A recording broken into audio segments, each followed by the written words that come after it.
श्रीमद् वेङ्कटेशाय मङ्गलम्। स्वतः सर्वविदे सर्वशक्तये सर्वशेषिने सुलभाय सुशीलाय वेङ्कटेशाय मङ्गलम्। परस्मै ब्रह्मणे पूर्णकामाय परमात्मने प्रयुञ्जे परतत्त्वाय वेङ्कटेशाय मङ्गलम्। आकालतत्त्वमशान्तमात्मनामनुपश्यताम् अतृप्त्यमृतरूपाय वेङ्कटेशाय मङ्गलम्।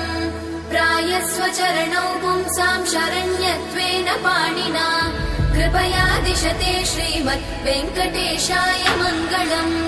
दयामृततरङ्गिण्यास्तरङ्गैरिव शीतलै अपाङ्गै सिञ्चते विश्वम् वेङ्कटेशाय मङ्गलम्।